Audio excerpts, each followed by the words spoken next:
Aleluia, a graça e a paz do Senhor Jesus, amém, meus irmãos? Boa noite a todos.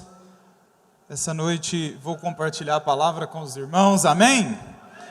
Mas antes, eu queria dar um recado da Rede Kids. As irmãs estão vendendo os pastelzinhos de doce de frente à escada e eu queria te convocar a ajudar as irmãs, amém? É com o intuito, de um evangelismo, ajudar na venda desse livro evangelístico para cada uma das nossas crianças. Posso contar com a igreja? Diga amém. Aleluia. Passa cartão, tá bom? Faz lá o que for necessário. Vamos orar. Fecha os seus olhos, abaixa a sua cabeça. Pai, em nome de Jesus, nós oramos, ó Deus, nessa noite por essa palavra. Que o Senhor possa nos dar sabedoria, graça, unção, fé. Libera sobre a vida dos meus irmãos uma nova medida, uma nova porção. Que eles possam sair daqui nessa noite alimentados, ó Deus, esperançosos quanto a tudo aquilo que o Senhor tem para cada um de nós. Que nós tenhamos revelação de quem nós somos no Senhor. Em nome de Jesus, essa é a minha oração. Amém? Glória a Deus. Sabe, irmãos, hoje, como o pastor Antônio até falou hoje na abertura, ele mencionou algo sobre imagens. E é muito interessante como o nosso cérebro funciona. Nós fomos criados pelo nosso Deus, amém? E de maneira assombrosamente perfeita. Todas as vezes que nós falamos em algo, nós não pensamos na sua palavra. Mas o nosso cérebro, ele gera uma imagem. Por exemplo, se eu falo para você a palavra pão, você não vai pensar na palavra P-A-O, tio. Logo, rapidamente vem na sua cabeça a imagem de um pão, amém? E assim nós funcionamos. Por isso, nessa noite, o meu objetivo aqui com você é gerar uma imagem, é gerar imagens na sua cabeça. O título dessa palavra é a sua verdadeira identidade em Cristo Jesus. Você precisa ter noção de quem você é no Senhor. E para nos ajudar a ter um maior entendimento a respeito disso, queria que projetasse Êxodo capítulo 26, versículo 15. Aqui a Bíblia ela vem mostrando os estudos fascinantes da palavra de Deus sobre o tabernáculo de Moisés, e é um quadro maravilhoso a respeito do Senhor Jesus, da nova aliança. E eu quero ler com você esses 3 versículos, o 15, o 16 e o 17, não precisa passar. Olha só: farás também de madeira de acácia as tábuas para o tabernáculo, as quais serão colocadas verticalmente. Você foi colocado para ficar na maneira vertical, amém, irmãos? Crentes têm que ficar de pé, aleluia! Cada uma das tábuas terá 12 côvados de comprimento e 1,5 côvado de largura. Olha, aqui já tem um outro detalhe. Para cima vai ter 10 côvados de comprimento, mas para os lados mostra que só vai ter meio de largura. Isso fala que nos nossos relacionamentos há ainda algo para ser completado. Nós não estamos completos no nosso parâmetro de relacionamento com os nossos irmãos, sem a presença do Espírito. Para cima já somos plenos, amém, irmãos? A Bíblia diz em Colossenses 2:10 que nós somos aperfeiçoados em Cristo Jesus. O que é esse aperfeiçoado? Uma vez que você nasceu de novo, já está tudo completo, já está tudo resolvido. Ah, pastor, eu preciso trilhar um grande caminho para ser usado por Deus? Não. A Bíblia diz que nós já somos aperfeiçoados em Cristo Jesus. Você está em Cristo, já está tudo resolvido, já está pronto. Você pode ser usado por Ele. Posso ouvir um amém? Aleluia. Mas a Bíblia fala que nos nossos relacionamentos laterais ainda está faltando uma parte. Ainda é só meio de largura. Versículo 17. Cada tábua terá 2 encaixes, travados um com o outro. Assim farás com todas as tábuas do tabernáculo. Amém, irmãos? Vamos nos deter só isso daqui. Nós vamos continuar avançando. Mas eu quero projeta para mim essa imagem. Separei algumas imagens aqui para os irmãos terem um melhor entendimento a respeito disso que nós estamos falando. Sabe, essa primeira imagem são as 12 tribos ao redor do tabernáculo. As tribos, elas se posicionavam dessa forma. E aqui há algo muito interessante que nós precisamos nos atentar. Elas se posicionavam em formato de cruz. Amém? Todas as vezes que o Senhor, o nosso Pai, Ele olhava para as tribos, Ele via o quê? Ele via a cruz. Não via o pecado, não via se uma tribo estava em divisão com a outra, mas Ele olhava para a cruz. Essa era a maneira que o povo de Israel precisava se posicionar. Essa é a maneira com que eu e você devemos nos posicionar. Amém, meus irmãos? Sempre olhe para a cruz. Sempre reflita a cruz, que a cruz possa ser, né, a imagem a refletir através da sua vida. Mas é interessante que lá no meio tem uma fumaça ali, né, uma coluna de nuvem, ela guiava o povo, né, e ali no meio tem o tabernáculo. E eu fiz uma outra imagem que aproxima para nós vermos o tabernáculo. Pode passar. Essa é a imagem do tabernáculo. Aí nós temos ao redor, né, essa faixa branca, que é o linho finíssimo, e ele representa a pureza, amém, irmãos? Esse linho, ele representa que há uma divisão do mundo exterior e da presença de Deus. Nesse tempo, só existia a presença de Deus nesse lugar. Só um homem, uma vez ao ano, ele tinha acesso a essa presença, era o sumo sacerdote. Só ele podia adentrar, né, ali no Santo dos Santos. Mas eu vou explicar um pouco melhor sobre isso. Então, ali de fora nós temos essa faixa branca, essas lençóis brancos, né? São os linhos finíssimos, que representam a purificação. Depois, ali no centro, nós temos também, né, o lugar do holocausto, onde tem esse fogo e essa fumaça saindo. Era onde era colocado os sacrifícios, seja bois, bezerros, ovelhas, né? Ali era entregue os sacrifícios. Amém? Pode passar a imagem. Chegando um pouco mais à frente ali, colocando um pouco mais de zoom, nós temos a bacia da purificação, né? Era onde o sumo sacerdote usava para se purificar. Mas depois, nós temos ali uma tenda. E essa tenda, ela era coberta por algumas camadas de peles. Amém, irmãos? Essa tenda, ela era feita de madeira. Mas pastor, eu não estou vendo a madeira ali. Mas é feita de madeira. Amém? Por que você não está vendo? Eu vou explicar. Sabe que ali, né, do lado de fora é o átrio, mas dentro dessa tenda possuía o lugar santo e o santo dos santos. Pode passar a imagem mais uma vez para mim, por favor?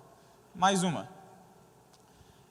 Essa é a imagem de dentro dessa tenda, né? Então, aqui nós temos do lado esquerdo o lugar santo, né, nós temos ali o candelabro, o altar de incenso, a mesa de comunhão, né, separados por um véu. Essa faixa vermelha é o véu, que por sinal é muito grosso, nem dá para te identificar nessa imagem.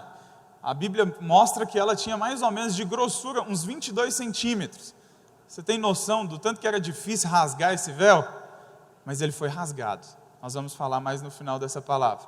E depois, do outro lado, nós temos, né, o Santo dos Santos, que era onde havia a presença do Senhor. Amém, irmãos? Então, o tabernáculo propriamente dito é essa imagem. Isso é o tabernáculo resumido, né? Somente o sumo sacerdote, uma vez ao ano, ele tinha acesso a esse lugar. Aleluia, irmãos? Mas voltando a falar sobre a madeira, a Bíblia ela fala aí em Êxodo 26:15, que era feita de madeira acácia. Essa madeira acácia, ela tem muitas curiosidades que nós podemos nos atentar nessa noite.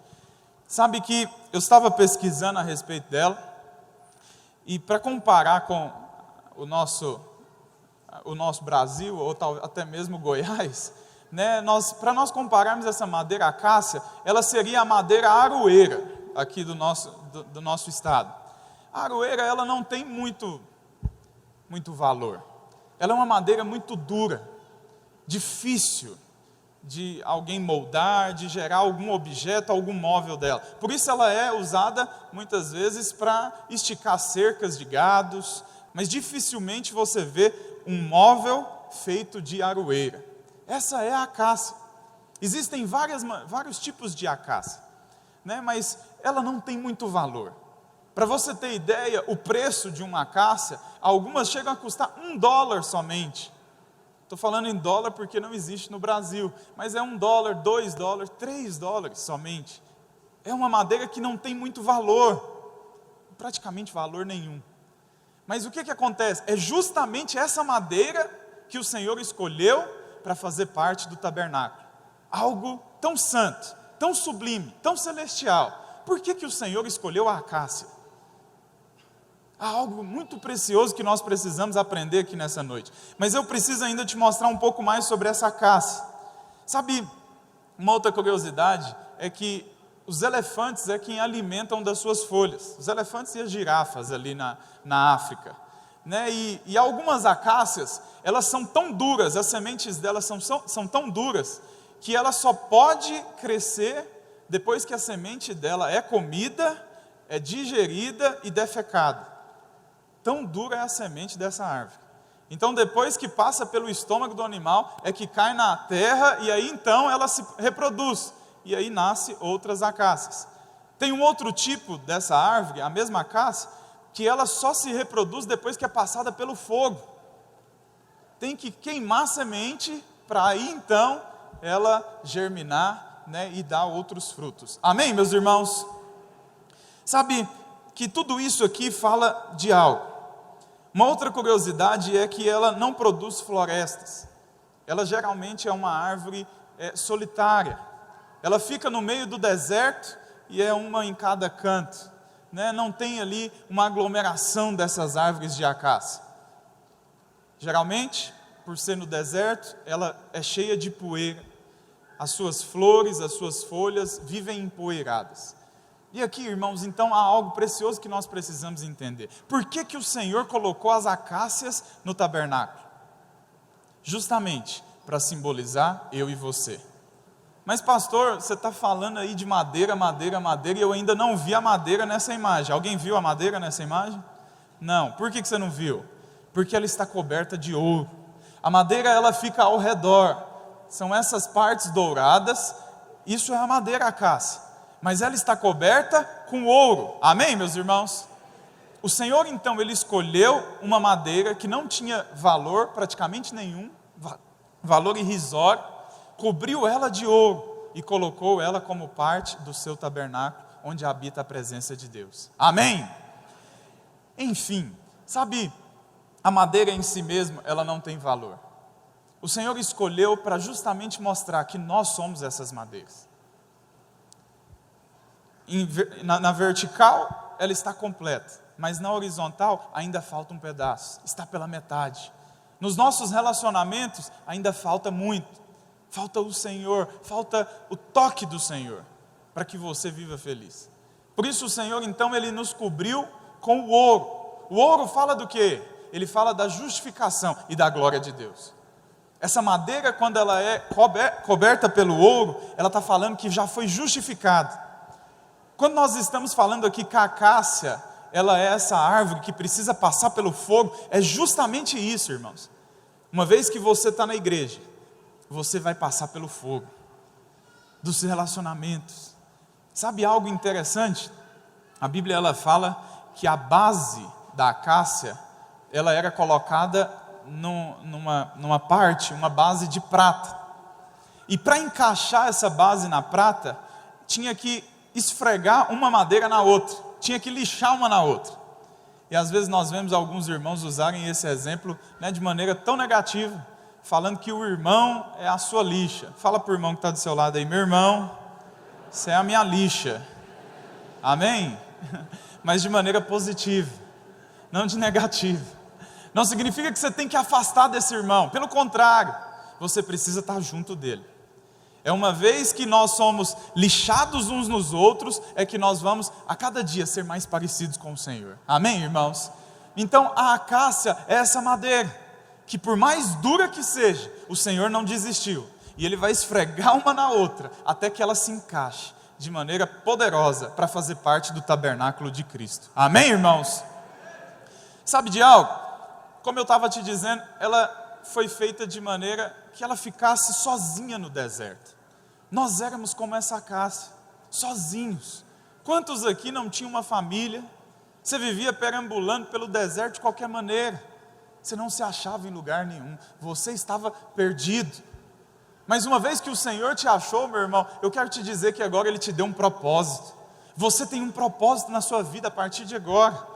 Você não é mais uma árvore sozinha. Posso ouvir um amém? Você tem uma igreja, você tem um povo, você tem uma família.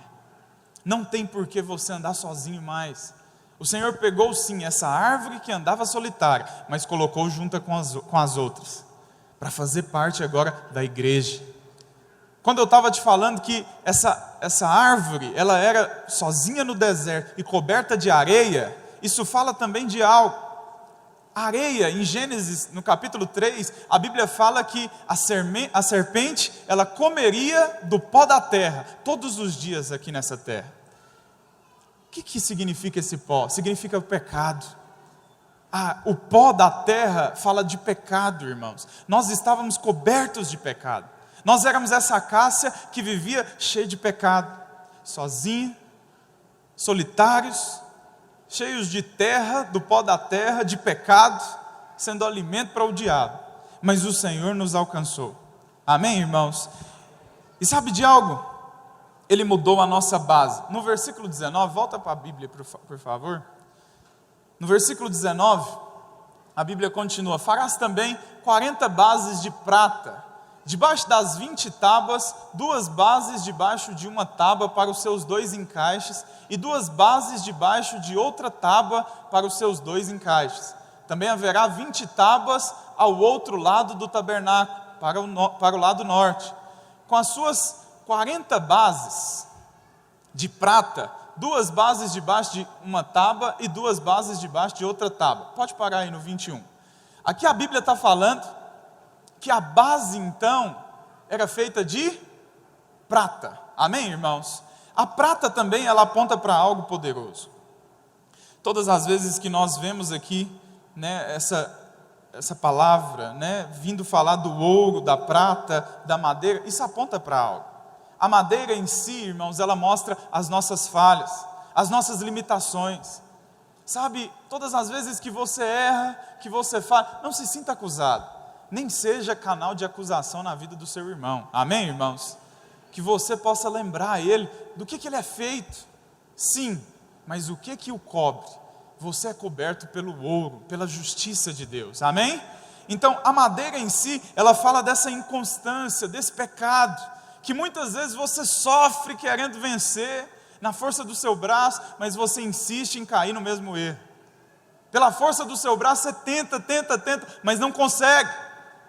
E é justamente isso. Você foi feito da madeira de acácia, para mostrar que essa é a sua natureza. Amém, meus irmãos? Mas você foi coberto pelo ouro. Uma vez que agora você foi coberto pelo ouro, isso simboliza a glória de Deus, simboliza a justiça de Deus. Por mais que a madeira, ela não tem valor, agora ela é coberta pelo ouro. Amém, irmãos? Que você tenha entendimento disso. Mas por fim, a Bíblia fala que a base da madeira era feita de prata. O que isso significa? A primeira coisa que o Senhor Jesus faz conosco, quando Ele nos tira do deserto, quando Ele nos tira desse mundo, é mudar as nossas bases. Você precisa saber qual que é a sua base. Você foi feito da madeira. Amém, meus irmãos? A madeira, ela é desse mundo. Ela tem contato com o pó da terra, com o pecado. Mas o Senhor, Ele vem e muda a base. E Ele coloca a prata. A prata fala de redenção. Fala do trabalho do Filho. Madeira aponta para o homem. Mas o ouro aponta para o Pai. E a prata, ela aponta para a obra do Filho. Amém? Estão me entendendo, irmãos? Muita informação? Estão acompanhando? Me acompanha aí, amém? Então, presta atenção. O que o Senhor Jesus, qual que é o objetivo dele? É justamente cortar, meu irmão, qualquer laço que tenta te impedir de crer. Todas as vezes, o objetivo do diabo, todos os dias, é sempre acabar com os seus pensamentos a respeito de quem você é diante de Cristo. O objetivo do diabo é falar que você não tem mais jeito, é falar que você é feito do pó da terra todos os dias, e esquecer que você foi mudado a sua base. Mas o Senhor Jesus, Ele pega a sua base e Ele coloca Cristo. Amém, irmãos? Isso é poderoso demais. Você precisa ter entendimento disso. A sua base, ela é feita da prata, ela é feita da redenção. No versículo 26, a Bíblia fala que também haveria travessas de madeira de acácia, 5 para as tábuas de um lado do tabernáculo, 5 para as tábuas do outro lado do tabernáculo, e 5 para as tábuas do tabernáculo do lado posterior, que olha para o ocidente. Essas travessas aqui, elas atravessariam cada uma das madeiras. Isso também fala de algo poderoso. Nós estamos unidos, irmãos, pelo poder do Espírito Santo. Amém? As tábuas estavam na vertical, mas no meio delas havia uma tábua que juntava todas elas. Isso fala do poder do Espírito. É o Espírito agora quem unificou cada um de nós. Amém? Você pode segurar na mão do seu irmão aí que está do lado e falar para ele: é o Espírito quem nos une. Nós estamos juntos pelo Espírito. Amém? Aleluia, irmãos. Então, tenha entendimento disso. Claro, você está aqui hoje por causa do Espírito. Foi Ele quem te trouxe até aqui. Foi Ele quem te colocou aqui nesses dias. Uma vez que você tem entendimento disso, você tem segurança. Mas sabe, irmãos, que a maneira que o diabo faz para acabar com a sua segurança é tentar colocar na sua cabeça que você não faz parte desse lugar. É tentar voltar aquele mesmo pensamento que você é solitário, que você não tem uma célula, que você não tem uma igreja, que você está sozinho. Uma vez que você entende que você tem pessoas que lutam por você, você não vai desistir do propósito, você vai permanecer. Amém, irmãos? Por isso, nunca cometa a loucura de sair desse mover, de sair da igreja. Não cometa essa loucura. Sabe, irmãos, o grande segredo para se ter uma família abençoada, eu creio que aqui tem muitos jovens querendo constituir famílias, amém? Quem aqui quer ter uma família? Diga amém. Quem aqui já tem a sua família? Diga amém. Glória a Deus, por aqueles que já têm também. Mas sabe que eu imagino que o seu grande objetivo é ter uma família abençoada, é ter uma família saudável, uma família que serve ao Senhor. Aleluia, glória a Deus. Fala de constituir família, os irmãos empolgam. E é de Deus isso, amém? Mas deixa eu te falar algo. O segredo não está na sabedoria de um homem só. Nós fomos chamados para serem os cabeças, amém, homens? Sabe, mulheres, vocês foram chamadas para serem sábias nos seus lares, amém? Mas sabe o que edifica um verdadeiro lar? É a igreja. Sabe o que faz a minha esposa ser uma bênção? É o envolvimento dela com as irmãs da igreja. Sabe o que me faz ser uma bênção? É o meu envolvimento com outros homens de Deus dentro da igreja. Sabe o que faz os meus filhos se tornarem homens e mulheres de Deus, os nossos filhos? Estarem envolvidos com a igreja. Por isso, irmãos, não há nada mais precioso do que a comunhão com uma igreja. Hoje de manhã eu estava no culto, lá no Bueno, e infelizmente não pôde ter o culto presencial. Algumas poucas pessoas foram ao culto, até mesmo por uma direção do pastor Heloísa. Mas, irmãos, é tão diferente estar aqui nessa noite. Você não tem ideia, por mais que lá tinha o pastor Heloísio, tinha o mestre, tinha unção, tinha poder, mas quando a igreja está reunida, a presença. Sabe, uma das coisas que mais traz refrigério para a minha alma, é ouvir a igreja cantando. Eu não sei quanto a você, mas sabe, já viu quando o louvor diminui os instrumentos e a igreja vai e continua, e a voz da igreja soa? Isso é poderoso. Quando nós estamos reunidos como igreja, há poder sendo liberado, irmãos. E você precisa ter entendimento disso. Essa madeira, essa travessa que atravessavam ali as madeiras, ela fala do Espírito. E o Espírito tem um objetivo: fazer com que nós estejamos juntos no mesmo propósito. Amém? Sabe, volta lá naquela imagem para mim de dentro do tabernáculo. A Bíblia aqui ela também mostra algo interessante. Existia um véu ali que separava o lugar santo do santo dos santos. Esse véu, ele foi rasgado em um momento, quando o Senhor Jesus na cruz do Calvário, ele gritou: está consumado. Era impossível, irmãos, esse véu. Eu não achei uma imagem que caracterizasse tão bem esse véu para te trazer aqui hoje. Mas era um véu grosso, Era impossível ele ser rasgado à mão humana. E esse véu foi rasgado de cima para baixo. Isso mostra que era a vontade do Senhor de morar no nosso meio. Amém? Esse véu, uma vez que ele foi rasgado, a luz entrou. Ali no lugar, no Santo dos Santos, não havia luz. A luz está do lado de fora, no lugar santo, no candelabro. Amém, irmãos? Do lado esquerdo. Mas não havia, então, luz no Santo dos Santos. Somente depois que o véu foi rasgado, que a luz entrou. E aí sim, a presença de Deus esteve ali no meio e pôde ser vista por todas as madeiras. Estão entendendo o que eu estou dizendo?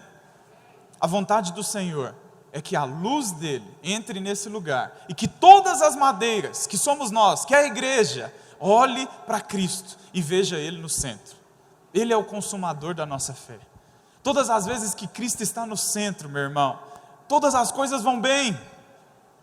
Sabe por que você tem dificuldades ainda nos seus relacionamentos? Porque Cristo não está no centro. Sabe por que ainda falta alguma coisa na sua vida? É porque Cristo não está no centro. Uma vez que Cristo é o centro de tudo, meu irmão, você não precisa de mais nada, somente que Ele seja o centro da sua célula, o centro dos seus relacionamentos, o centro do seu casamento, da sua casa, da sua família. Então a vontade do Senhor sempre foi essa. Ali a arca não estava no centro, nem todas as madeiras estavam de frente para a arca da aliança, mas somente depois que o véu se rasgou, a presença se tornou o centro. Então, uma vez que nós contemplamos a presença, segundo Coríntios 3,18, a Bíblia diz isso, que nós somos transformados ao contemplarmos. Todas as vezes que nós contemplamos, adoramos a imagem, nós somos transformados na mesma imagem que Ele, pelo Espírito. Amém, irmãos? Então, o véu aqui, ele também, ao ser rasgado, ele teve um papel muito precioso. A Bíblia, ela continua dizendo, em 1 Coríntios 3, a Bíblia fala, não precisa projetar, mas ela fala a respeito da obra. A obra de ouro, prata e pedras preciosas. Sabe, irmãos, como eu estava dizendo a vocês, o ouro aqui, ele está falando, ele aponta para o Deus Pai. A prata, ela aponta para o Deus Filho. Mas as pedras preciosas também, elas têm um papel fundamental na vida da igreja. A pedra preciosa, ela fala da obra do Espírito Santo através de nós. A pedra preciosa, ela aponta para a transformação do Espírito. Como eu estava te falando, essa madeira acácia é uma madeira muito dura, muito difícil de ser moldada. Quantos de nós não éramos assim? Quantos de nós talvez ainda não somos assim? Mas estamos sendo moldados dia após dia, pelo poder do Espírito. A vontade do Senhor é que dia após dia, meu irmão, Ele venha te transformar. Sabe que, às vezes, você olhar ali para a imagem de um chá sendo gerado, o chá, ele é o quê? Ele é uma água, mas uma vez que é colocado o sachê dentro dele, logo o chá já está pronto? Não, é preciso haver fogo. O fogo que é colocado é que faz com que aquela substância do chá seja digerida. E aí então, muda-se a água. Muda o gosto, muda o cheiro, muda a cor. Assim somos nós. Foi colocado um sachê de Jesus dentro de você. Amém, meus irmãos? Mas para isso ser transpirado, vamos dizer assim, é preciso haver o fogo do Espírito. O fogo vai vir, meu irmão. Vai incomodar muitas vezes, mas vai fazer com que você exale esse bom perfume de Cristo. Amém? Vai mudar a sua cor, vai mudar o seu jeito, vai mudar todas as coisas. E nós precisamos ter entendimento disso. Sabe, como eu estava te dizendo, então a Bíblia aqui, ela fala das pedras preciosas. A palavra do Senhor diz que nós devemos tomar esse cuidado para construir a obra, de ouro, prata e pedras preciosas. Isso é uma obra que é feita através do Senhor. É uma obra celestial. É uma obra que a base é o Pai, o Filho e o Espírito Santo. Mas sabe de algo muito interessante? Se você for ler em Apocalipse, não dá tempo de eu ler com você nessa noite, mas se você for ler em Apocalipse, nós vamos ver que a prata, ela vai ser substituída. Hoje, ela é sim um material muito raro, e ela aponta para o Senhor Jesus. Mas vai chegar um tempo em que a prata será substituída. Na Nova Jerusalém não haverá mais prata. Que interessante isso. Sabe por que não vai haver prata? Porque ela vai ser substituída pela pérola. E o que é a pérola? A Bíblia fala que em Apocalipse as portas da Nova Jerusalém serão pérolas gigantes. Terão 12 portas e cada uma delas vai ser uma pérola. O que é a pérola? A pérola, ela é um grão de areia que entra dentro de uma ostra. A ostra, ela então assim, é uma mistura de animal com mineral, vamos dizer assim. A ostra, ela é um ser vivo que veio do céu, mas ela agora entrou no mar. O mar na Bíblia simboliza a morte, simboliza o mundo. Jesus, ele é essa ostra, amém, meus irmãos? Nós somos esse grão de areia. Se você for parar para pensar, o grão de areia não tem poder nenhum. Eu até ia trazer um pouco de grão de areia para jogar aqui no chão, para ver se alguém ia querer pegar. Alguém ia se interessar pelo grão de areia? Não. Mas se eu jogo pérolas aqui no chão, será que alguém ia levantar do lugar para buscar essas pérolas? O grão de areia em si mesmo não tem poder nenhum. Mas depois que a ostra, aqui que simboliza Cristo, ela começa a soltar uma secreção, e essa secreção começa a envolver o grão de areia, ele passa então a ter valor. A Bíblia fala no início, lá em Gênesis, o Senhor ele diz para Abraão que a sua descendência seria tão numerosa quanto a areia da praia. Lembram disso, irmãos? Nós somos como a areia da praia. Para o mundo, nós não temos valor, mas nós não somos qualquer areia. Nós somos uma areia revestida pelo poder de Deus. Esse poder hoje que nos envolve faz com que nós tenhamos valor. Nós somos essa pérola preciosa. A prata na Nova Jerusalém vai deixar de existir, porque agora lá só vai entrar a areia que foi revestida pelo poder do Senhor. Nesse mundo, irmãos, há muita rocha grande, há muita rocha bonita, há muitas pedras aí cheias de glamour, mas sabe que nenhuma delas tem mais poder do que a pérola. A pérola, ela não pode ser produzida por mãos humanas. A pérola não é produzida na força do homem. Somente o poder do Senhor é que pode fazer com que a pérola exista. Amém? O mundo não vai achar esse valor em você. Muitas vezes você tem passado aí fora, pelo seu trabalho, pela sua escola, pela sua faculdade, seja por onde for, e as pessoas não têm visto esse valor. Mas sabe que você é sim uma pérola preciosa aos olhos do Senhor. O mundo não vê, mas ande como tal. Nunca deixe se desanimar pelo que as pessoas vão dizer, porque pelo que o diabo vem a dizer através de você. Sempre lembra quem você é, meu irmão. Você é um tesouro precioso aos olhos do Senhor. Amém? A Bíblia, ela fala também de um outro exemplo aqui para nós.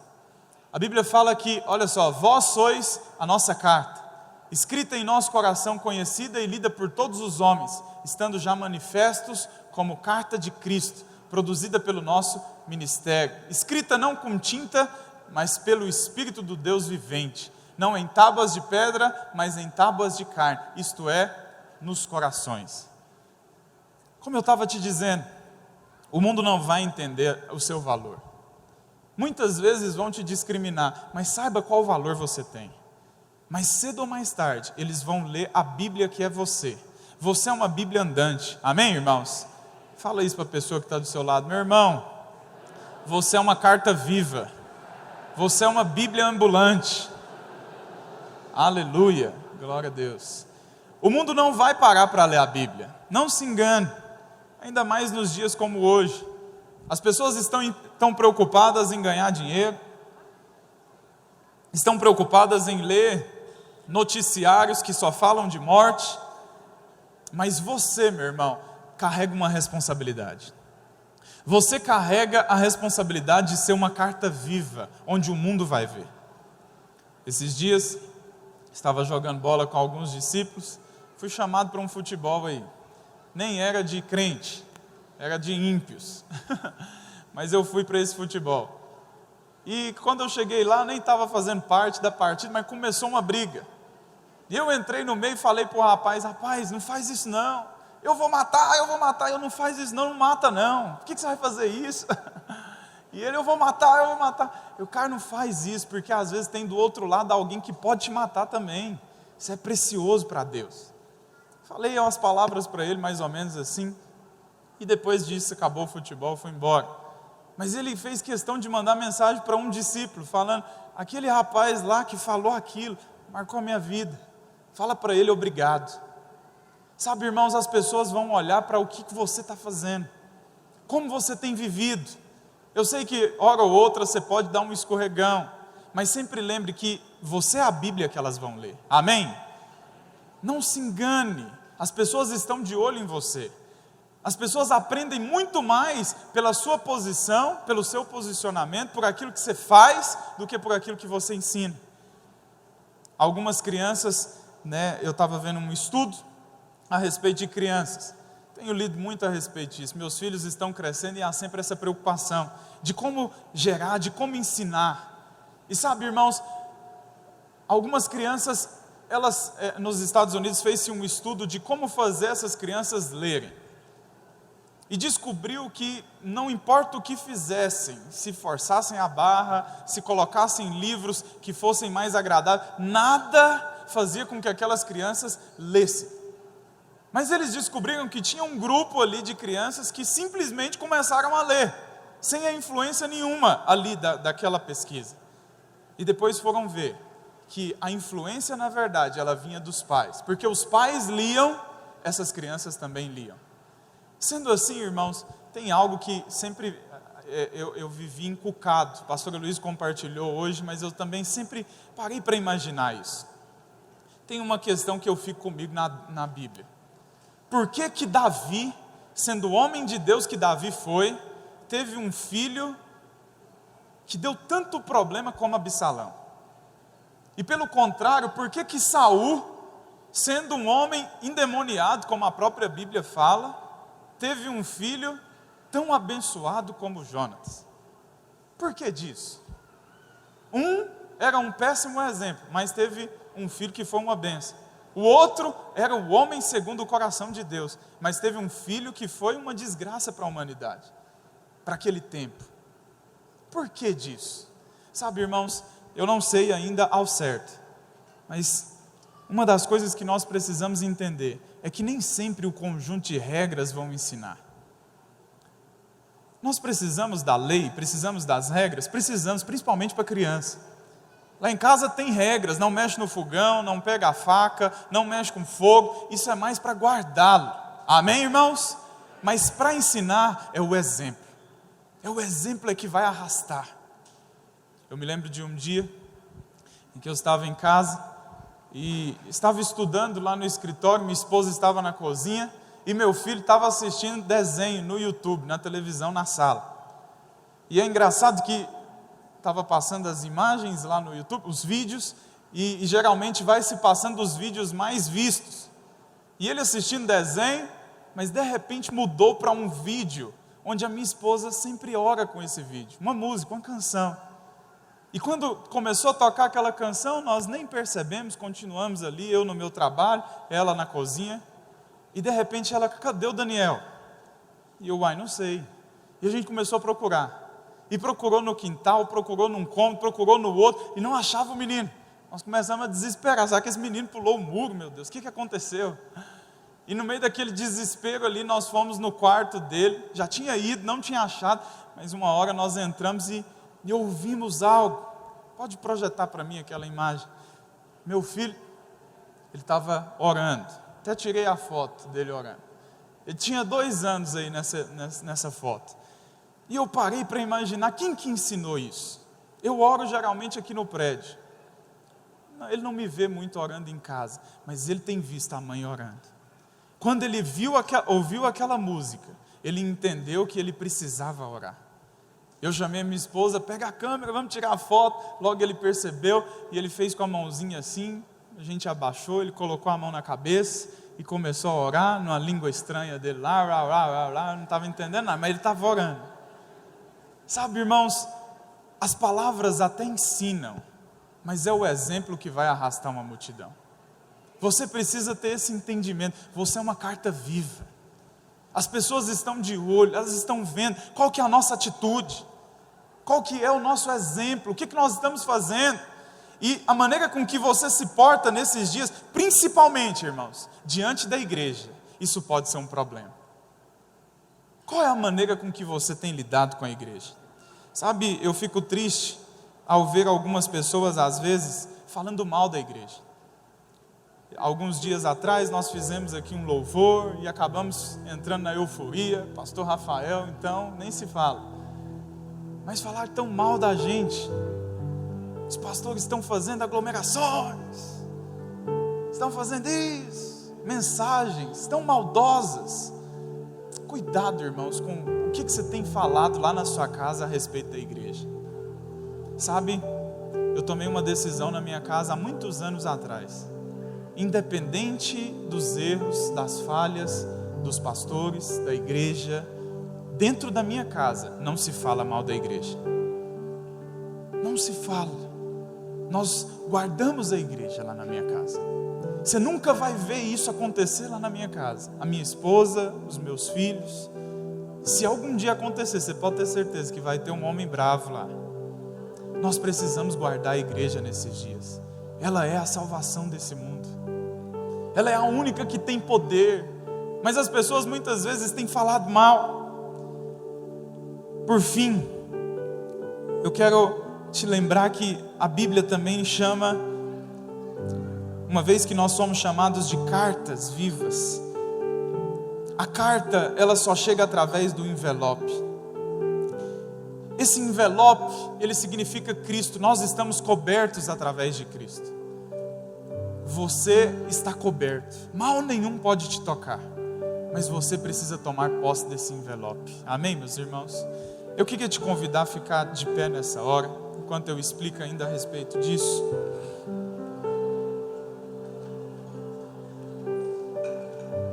Antes, você era uma madeira de acácia, sem valor, mas a sua base foi colocada uma prata riquíssima. O seu valor mudou. Sabe qual o valor dessa prata, em média, hoje? Vale mais de 10 mil reais, 7.500 dólares, que é mais ou menos o peso de 45 ciclos de prata, que é a quantidade que a Bíblia fala. Você era uma madeira de 3 dólares, mas a sua base agora ela vale 10 mil. Antes você era só um grão de areia, mas você foi enxertado por Cristo. Uma vez que Cristo agora nos envolveu, nós somos valiosos, não somos mais como grão de areia. Se você era só um papel esquecido sem valor, agora você tem valor, porque depende de quem assinou embaixo. Você agora é uma carta viva, e a Bíblia mesma fala que nós fomos escritos pelo poder do Espírito Santo. Dependendo da carta, dependendo de quem assinou essa carta, ela é vendida até mesmo em leilões, tamanho é o valor. Antes você era um papel qualquer, mas agora, meu irmão, você tem um valor inestimável. Esqueça as opiniões tortas desse mundo. Esqueça aquilo que talvez as pessoas estão falando de você. Você é igreja. Não deixe que difamem a noiva de Cristo. Se posicione como tal. Se posicione como igreja nesses dias. Guarde a vida uns dos outros. Nós estamos aqui para ser esse espelho. Nós somos as cartas vivas. Amém, meus irmãos?